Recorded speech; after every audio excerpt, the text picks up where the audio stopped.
Assalamualaikum warahmatullahi wabarakatuh. Jamaah rahimakumullah, kita melanjutkan pembacaan kita masuk pada ayat yang ke-22 surah Al-Isra, surat yang ke-17 yang kita bacakan. A'udzu billahi minasyaitonir rajim. La taj'al ma'allahi ilahan akhar. Jangan kau jadikan bersama Allah itu ada Tuhan yang lain. Fataqudam madzamuman makhzula, karena itu akan membuat engkau menjadi tercela dan hina dina. Jamaah rahimakumullah, ayat sebelumnya 18, 19, 20, 21 itu menjelaskan dua golongan manusia yang kita bahas pada minggu lalu. Ada manusia yang hidup ini beramal, beribadah bahkan, tapi amal ibadahnya itu semata-mata untuk kepentingan duniawi. Dan yang kedua, ada orang yang beribadah, yang beramal dengan amaliyah yang sifatnya duniawi. Dan tujuannya tidak semata-mata untuk kepentingan dunia saja, tapi ditujukan pula untuk kepentingan persiapan kehidupan akhirat. Untuk golongan pertama, maka Allah mengatakan hati-hati. Apa yang kita inginkan dengan kenikmatan dunia itu bahkan bisa mencelakakan kehidupan kita. Wa ja'alna lahu jahannam yaslaha madzamuman mahdzura. Justru kenikmatan dunia yang kita inginkan, yang sifatnya terbatas, yang sifatnya hanya sementara, itu akan menghantarkan kita bahkan masuk ke dalam neraka. Kemarin ada banyak hal yang diketengahkan oleh Imam Al-Ghazi. Orang itu adalah pembohong, dan orang itu pasti akan jauh dari agama. Kenikmatan dunia itu membuat orang mabuk dunia, dan mabuk dunia itu menyebabkan orang lupa dengan agama. Maka justru orang yang sejahtera hidup dan kenikmatan dunia itu mengalami krisis kehidupan agama. Jamaah rahimakumullah, sementara kelompok yang kedua Allah mengatakan bahwa orang yang beramal, orang yang berusaha bekerja pada kehidupan dunia meskipun memang untuk dunia, tapi dunia dijadikan sebagai wasilah jembatan untuk persiapan kita pada kehidupan akhirat. Karena hidup ini adalah memang jembatan akhirat. Dan batas antara dunia akhirat itu hampir tak berbatas. Karena setelah dunia pasti akhirat. Dia ada sela-sela. Barzakh itu memang transit, tapi barzakh bagian daripada awal kehidupan akhirat. Maka mereka mendapatkan kenikmatan dari Allah dengan surga yang dia inginkan. Lalu Allah memberikan syarat 3 hal. Pertama, niat. Wa man aradal akhirah, siapa yang hendak kenikmatan akhirat dengan surga, niatkan memang. Karena niat itu merupakan asas amal perbuatan. Sah tidaknya suatu amal perbuatan tergantung niat kita. Innamal a'mal binniyat. Maka niatkan bahwa apapun yang kita lakukan dalam kehidupan dunia ini, meskipun kita bekerja dengan pekerjaan duniawi, tapi mun diniatkan untuk kepentingan persiapan di akhirat, maka bernilai akhirat ukhrawi. Niat penting. Wa man aradal akhirah wa sa'a lahu sa'yaha, dan jangan lupa mun sudah berniat, lakukan sesuai dengan niat. Karena ada orang berniat tapi yang dia lakukan tidak sesuai dengan niat. Seperti yang kita sebutkan pada minggu lalu, niat baik, hendak bersedekah, baik niatnya kan, tapi cara bersedekahnya tidak sesuai dengan yang sebenarnya. Maka niat penting, tapi kemudian usaha yang mendukung niat itu juga penting. Realisasi dari niat itu hal yang penting, tapi sesuai hak dengan niatnya. Tapi yang ketiga syaratnya adalah wa huwa mu'minun faulaika kana sa'yuhum masykur. Beriman itu lebih awal. Maka niat penting, usaha penting, semua itu didasari dengan iman kita kepada Allah. Sengaja Allah letakkan syarat ketiga iman karena itu pamungkasnya. Niat ada, usaha sudah. Tapi kalau tidak ada iman kita, sia-sia niat dengan amal. Maka kata kuncinya diletakkan di bagian akhir, wa huwa mu'min, tapi dia harus beriman kepada Allah. Maka syarat yang ketiga sengaja diletakkan di akhir untuk menjadi perhatian kita. Jangan sampai niat dengan amal menjadi batal karenanya. Nah, di ayat ini kemudian Allah menjelaskan hakikat iman itu. Wala taj'al ma'allahi ilahan akhar, jangan diolah ada Tuhan selain Allah. Karena itu akan membuat kita tercela dan hina dina. Hakikat iman itu apa? Pensucian, pemurnian Allah dari segala bentuk apapun. Hakikat iman itu tertuang di dalam surat Al-Ikhlas. Surah kemurnian, surah kesucian Allah, Al-Ikhlas. Qul huwallahu ahad, katakan Allah itu esa, tunggal, ada duanya. Ahad, lain wahid. Wahid itu satu kan. Munwahid ada isnain dua, ada salis tiga. Satu, dua, tiga. Tapi amun tunggal, ya tunggal. Setunggal. Esa, ya esa. Dia ada lagi selain kata esa. Satu tupang punya banjir juga ya kan. Sudah satu tupang dia ada duanya. Katakan Allah itu esa. Hakikat iman itu pemurnian. Al-Ikhlas dalam Al-Quran itu sudah menjelaskan itu. Qul huwallahu ahad, katakan Allah itu esa, tunggal, dengan kedirian dan kesendiriannya. Pemurnian kita kepada Allah itu hakikat iman. Jangan kau jadikan selain Allah itu sebagai Allah. Tidak ada Allah kecuali Dia yang berhak dijadikan Allah. Makanya surat Al-Ikhlas itu kalaupun disebut dengan surat Al-Ikhlas, surat kemurnian dan surat yang mengandung kesucian akan adanya Allah, ikhlas itu tidak bisa kita katakan, tidak bisa kita sebut. Tidak bisa diungkapkan kata-kata ikhlas. Seperti yang biasa kita ucapkan ikhlas. Aku ikhlas leh. Aku beri kita duit ini ikhlas aku. Ucapan ikhlas itu tidak menjamin kita ikhlas. Karena keikhlasan tidak bisa diucapkan. Hanya kita dan Allah yang tahu. Kata boleh berkata ikhlas, tapi hati siapa yang tahu? Ikhlas. Surat Al-Ikhlas, kalaupun namanya Al-Ikhlas, tapi di dalam ayat itu tidak ada kata-kata ikhlas. Lihati, qul huwallahu ahad, Allahus samad, lam yalid wa lam yulad, wa lam yakul lahu kufuwan ahad. Ada kata-kata ikhlas kan? Takutnya di situ ada kata-kata ikhlas, ada. Padahal surahnya namanya surat Al-Ikhlas. Artinya keikhlasan itu tidak perlu diungkapkan, dikatakan. Intinya adalah lakukan dengan niat dan perbuatan karena demi dan untuk Allah. Kita dan Allah yang tahu. Hakikat iman pemurnian kita kepadanya. Jangan ada selain Dia kita jadikan sebagai Tuhan. Karena itu nanti berujung pada kesyirikan kita kepada Allah. Lihati bagaimana sejarah orang Bahari. Orang-orang musyrik jahiliyah, bukankah mereka disebut dengan musyrik karena mereka menyembah berhala? Al-asnam, al-awsan itu dijadikan sebagai sesembahan.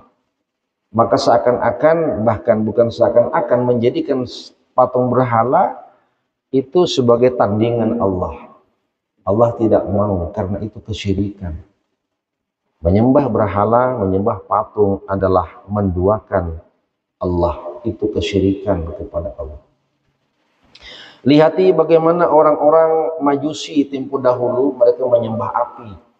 Menyembah api berarti menyembah selain Allah. Api dijadikan sebagai Tuhan. Lihati bagaimana orang-orang Sabi'in bahari menyembah bintang ke bintang.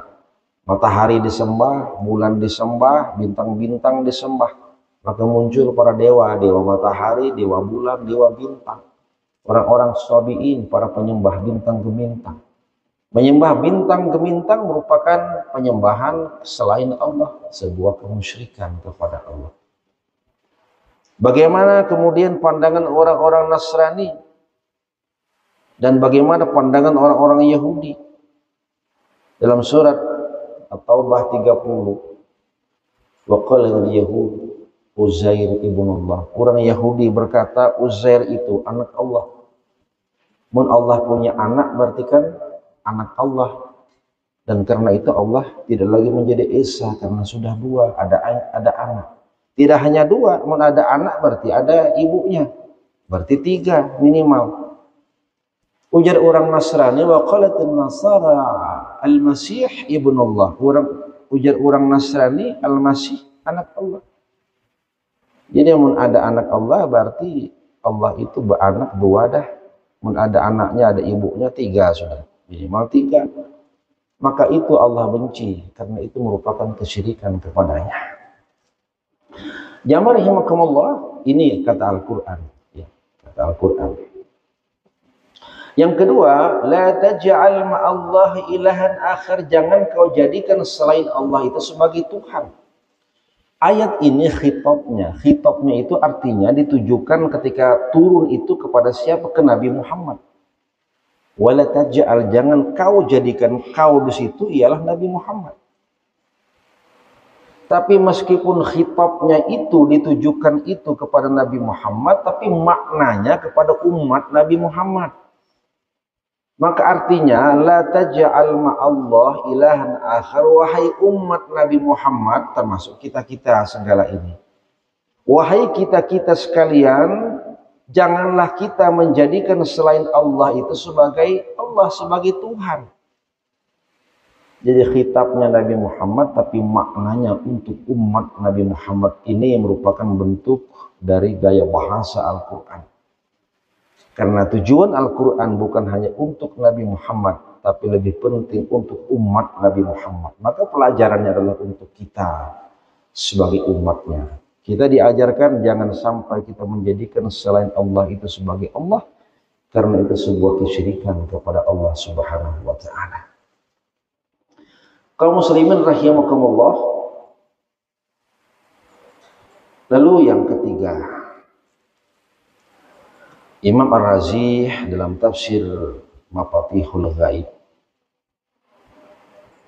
ketika Allah mengatakan la taj'al ma'allah ilahan akhar, jangan kau jadikan selain Allah atau bersama Allah itu sebagai Allah atau sebagai Tuhan, maka ada beberapa hal yang beliau beri poin penting dari pernyataan ayat ke-22 dari surat Al-Isra ini. Yang pertama kata beliau, al-awwal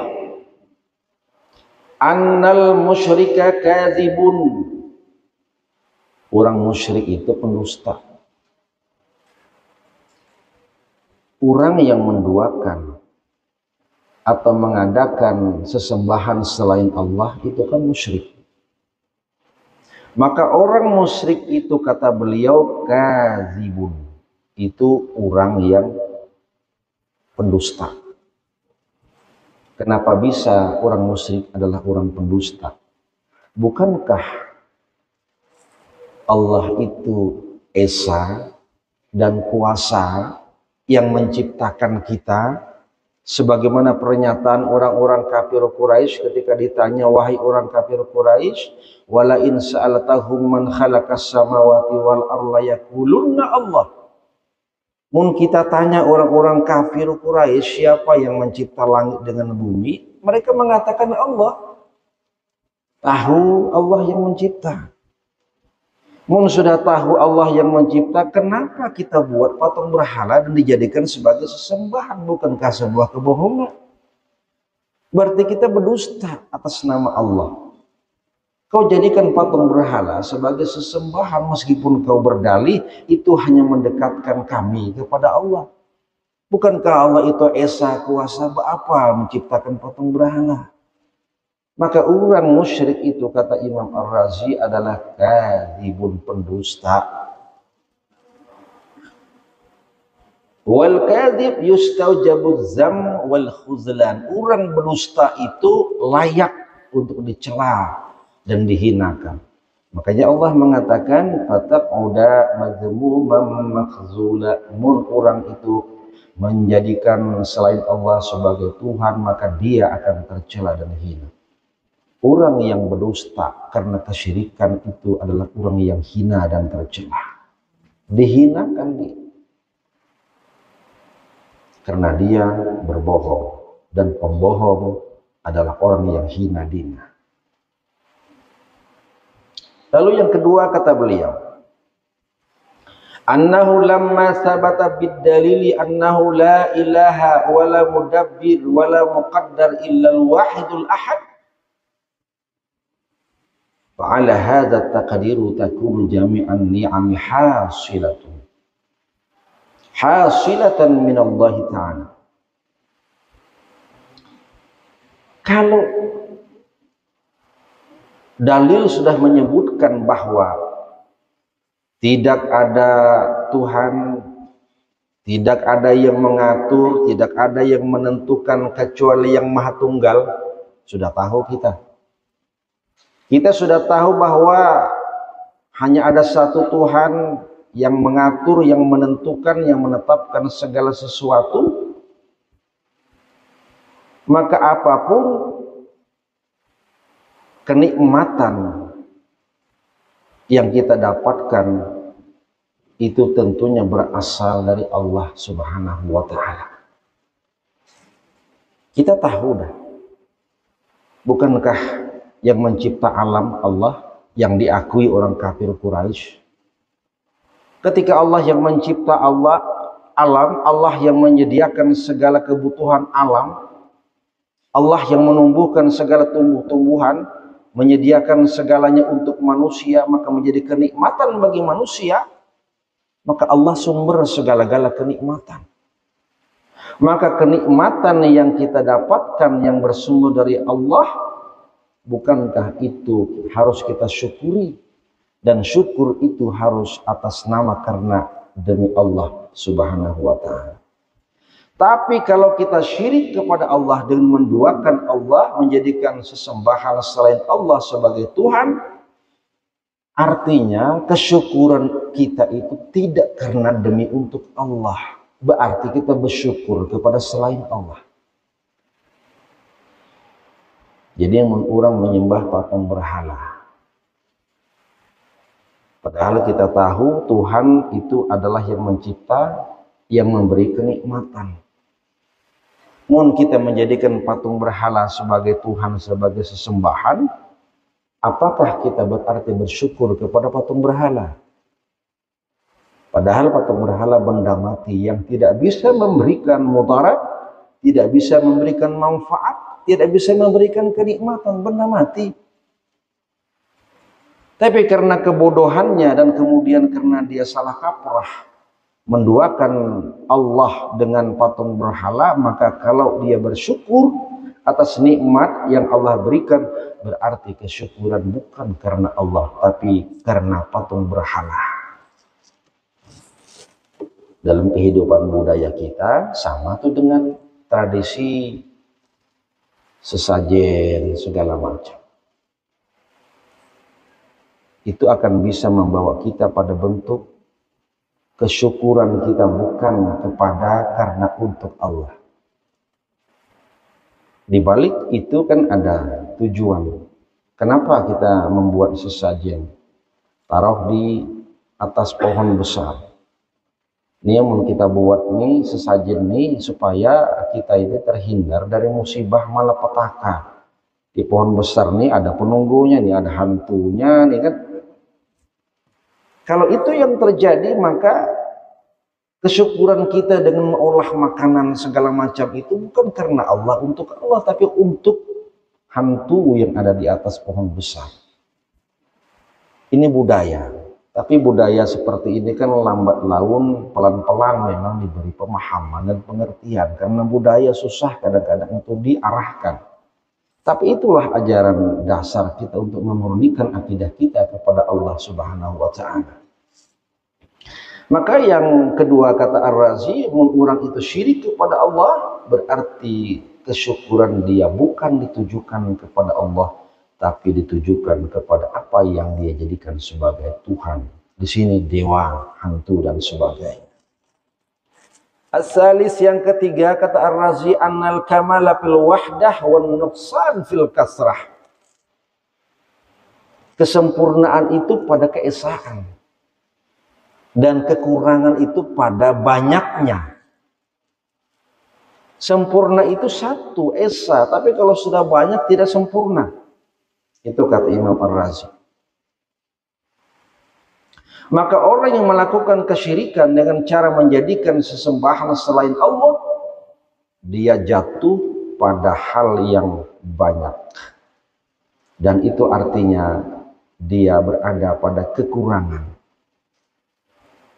Kita mengalami kekurangan karena menganggap ada Tuhan selain Allah. Kesyirikan itu berada pada bentuk kekurangan, dan yang kurang itu bukankah berhak untuk dicela dan dihina karena kekurangan.